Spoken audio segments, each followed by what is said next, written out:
When Peter clutched the single coin in his pocket, a well-worn dollar, the laughter started before the balloon vendor even finished stating the price.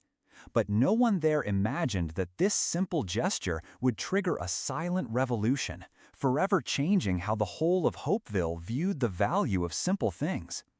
3 hours before that transformative moment, Peter walked down the dirt road leading to the center of the Midsummer Festival, his bare feet kicking up small clouds of orange dust that clung to his slender shins.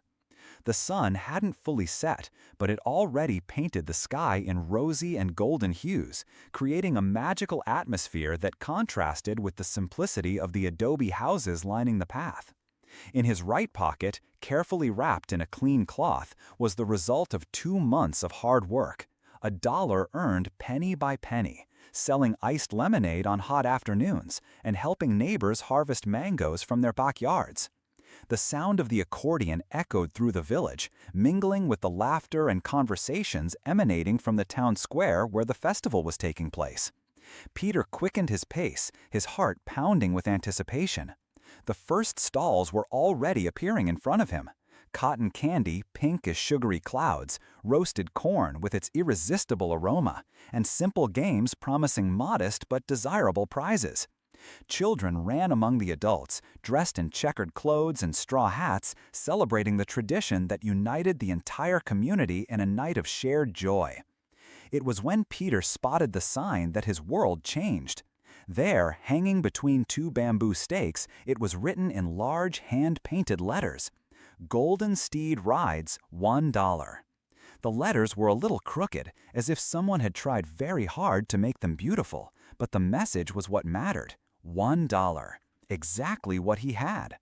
The stall was simple, almost humble compared to the others. A few colorful flags fluttered in the wind, creating a modest rainbow over a makeshift corral made of mismatched planks. And there, in the center of it all, was he, the Golden Steed. Peter stopped immediately, mesmerized. The animal wasn't exactly golden as its name suggested. Its coat was a deep, almost chocolate brown, with highlights that shimmered softly under the light of the midsummer lanterns. Its long, silky mane swayed in the gentle evening breeze, and its large, curious eyes seemed to hold ancient secrets. The vendor, a man with a graying beard and a strong country accent, leaned against a wooden fence, observing the festival's activity with the calmness of someone who had seen many nights like this one.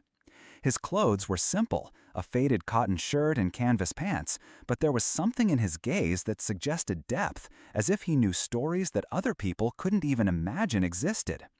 Peter approached slowly, still admiring the horse. Other children were also there, but something made them hesitate. He heard hushed whispers and giggles, as if there was a joke he didn't understand. Some older boys pointed to the sign and shook their heads, as if they knew something Peter didn't. "Want a ride, son?" The vendor's voice was kind, but imbued with genuine curiosity. Peter nodded, still a little shy, and began carefully unwrapping the cloth where he kept his coin. It was at that moment that the laughter started. $1? Only $1? The voice came from a group of children huddled near the cotton candy stall. It was Mark, a 12-year-old boy whose father owned the largest grocery store in the village. His clothes were always clean and new, and he never missed an opportunity to remind others that his family had more possessions. Other kids joined the chorus. "It's true, my cousin rode a horse in town and paid way more. That kid must be crazy. Bet it wasn't even a real horse." Peter felt his face flush, but not with anger. He didn't know that feeling. The warmth rising in his cheeks was confusion and a little sadness. He looked at the dollar in his hand, then at the horse, and finally at the vendor, who watched the whole scene with an indescribable expression. "Don't mind them, son," the man said, extending his hand to receive the coin. "Everyone pays what they can. The Golden Steed doesn't care about that." Peter placed the dollar in the vendor's calloused hand, who put it in his pocket with almost reverent care. "Come on, let me help you up." The wooden stirrup creaked slightly as Peter put his foot in, and the vendor held his arm firmly, helping him settle onto the animal's back. The leather saddle was soft and warmed by the day's sun, and Peter immediately felt a sense of security he couldn't explain. The smell of the horse, a mixture of leather, fresh grass, and something indefinable that reminded him of wet earth after the rain, filled his nostrils, creating a memory he would cherish forever. The laughter continued for a few seconds, but gradually subsided. Something was changing in the air, a different energy that made people pay real attention. The vendor held the reins and looked into Peter's eyes. "Can you ride, kid?" Peter shook his head. "I've never ridden a horse in my life." "No problem. The steed will teach you." There was something almost prophetic in the man's voice. "Just let him guide you." Then something unexpected happened. The vendor released the reins and stepped back. The horse, which had remained motionless until then, sighed deeply, a low, musical sound that seemed to come from somewhere very ancient. And then, without any visible command, it began to move. It wasn't the slow, measured pace everyone expected. The golden steed started with a smooth, elegant trot, as if it were dancing a choreography it had known for a long time. Peter felt the movement beneath him, initially scared, but quickly realized there was nothing to fear. The horse moved with a grace that seemed supernatural, each step calculated to offer security and comfort to the small rider. Silence fell over the party like a cloak. The accordion stopped playing, the conversation ceased, and all eyes turned to that improbable scene. A 10-year-old boy, barefoot and simply dressed, riding a horse that seemed to have come out of a fairy tale. And stories like this, which show how simplicity can hide the purest magic, are what you always find here. If you haven't already subscribed to the channel, don't miss the chance to receive more touching stories like this. Peter felt as if he had been born for that moment. His fingers, which had never held reins before, wrapped around the leather with a mysterious familiarity. The horse responded to his subtlest movements, a slight pressure of the heels to accelerate, a gentle touch on the neck to change direction. It was as if they had been partners for years, as if they spoke a secret language that dispensed with words. They traversed the perimeter of the party in a silent and majestic ballet. The golden steed didn't just walk, it floated, its hooves touching the ground with a softness that seemed to defy gravity. Peter felt the night breeze on his face, carrying with it the aroma of roasted corn and the distant sound of a party that now seemed to exist in another world. Under the light of the colorful lanterns and the first stars that were beginning to appear in the sky, boy and horse created a spectacle of pure beauty that no one would ever forget. When they returned to their starting point, the transformation in the crowd was visible. The children who had laughed minutes before now looked at Peter with a mixture of admiration and reverence. The adults whispered among themselves, trying to find words to describe what they had just witnessed. Even Mark, the boy who had started the jeering, was silent, his eyes wide with surprise. Peter dismounted carefully, his legs a little shaky with excitement. The horse lowered its head and gently nuzzled the boy's shoulder, a gesture so tender that it drew sighs from the audience. It was as if the animal were saying goodbye to an old friend. "Incredible," murmured Mrs. Marley, an elderly woman with white hair who cared for abandoned animals in the area. "I've never seen the steed do that with anyone. He chooses people, you know. It's not just anyone who can get that connection." The vendor approached, his eyes shining with a satisfaction that went far beyond the profit of $1. "I knew it," he said, placing his hand on Peter's shoulder. "Since you approached the stand, I knew you were different." "Different how?" Peter asked, still trying to process what had happened. "You didn't come here to impress anyone. You didn't come to take pictures or brag.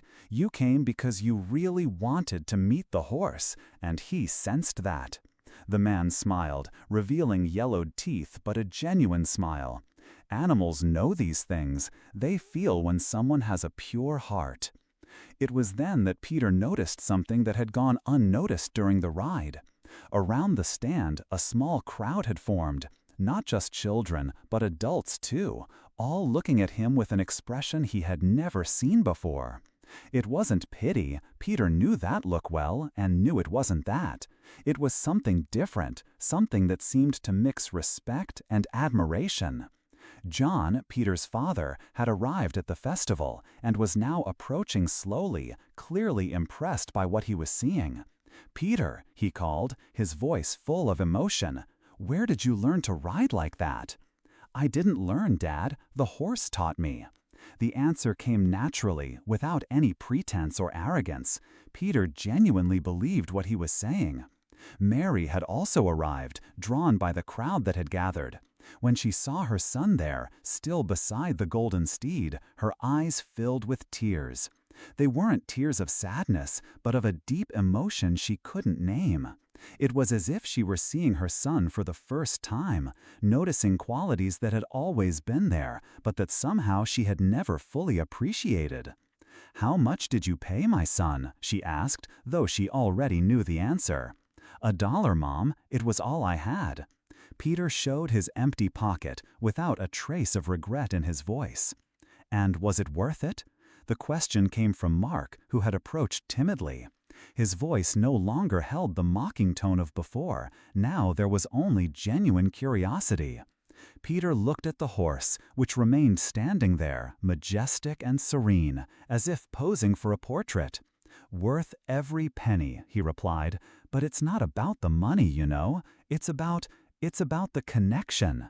"Connection?" Mark frowned, clearly not understanding. "When you really want something, not for show or to impress others, but because it touches your heart, things happen differently." Peter chose his words carefully, trying to explain something he didn't fully understand himself. "I didn't want to ride the horse to tell everyone about it. I wanted to ride because he's beautiful, because I knew it would be special." The vendor nodded approvingly. "This boy understands. Do you know how many people have been here today offering $5, $10 to ride the golden steed? People who thought that paying more would get them a better experience, but the horse didn't move an inch for them." "Why not?" asked a girl Peter didn't know.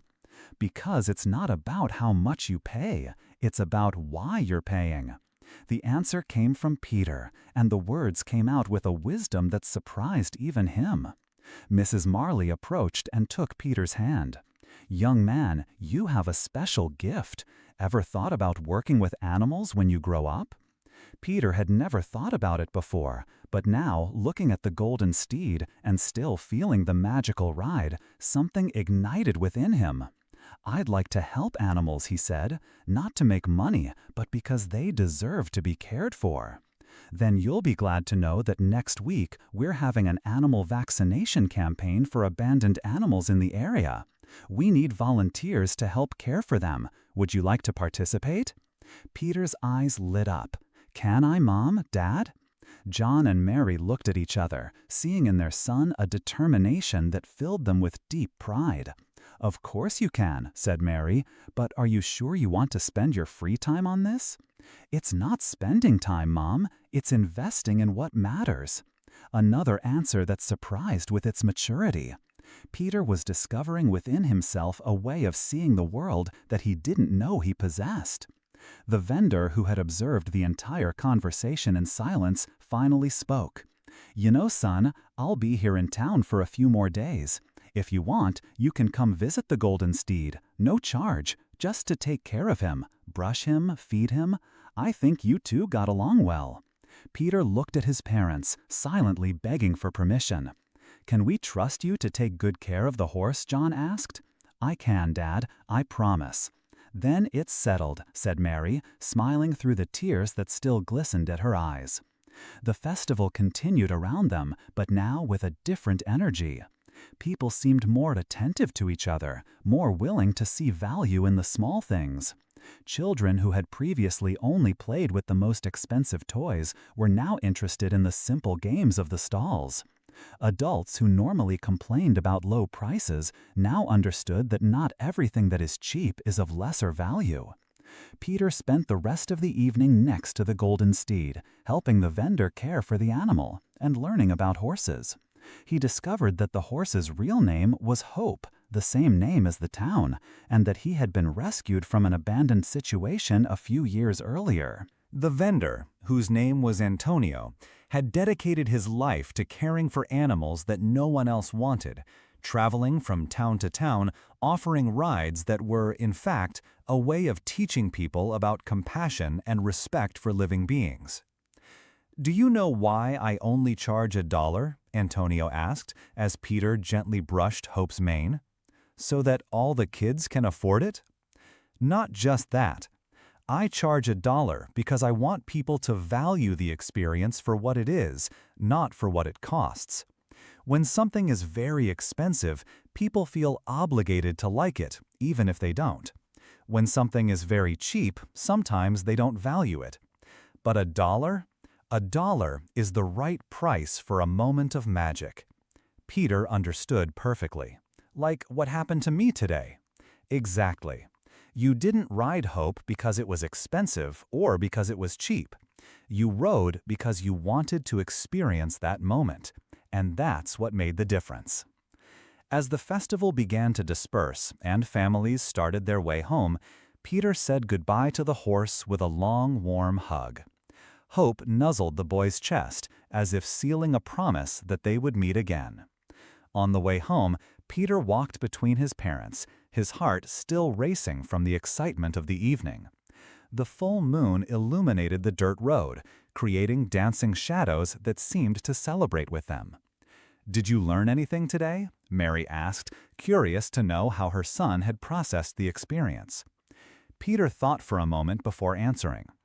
"I learned that the value of things isn't in the price we pay for them, but in how we experience them. And that when we do something with a pure heart, good things happen." John put his hand on his son's shoulder. "You make us very proud, Peter, not for riding the horse, but for showing that we raised a kind boy." "Thank you, Dad, but I think it was you two who taught me that. You always showed me that we can be happy with little, as long as we have love." The three walked in silence for a few minutes, each lost in their own thoughts. The night was peaceful, with only the sound of crickets and the gentle wind in the leaves.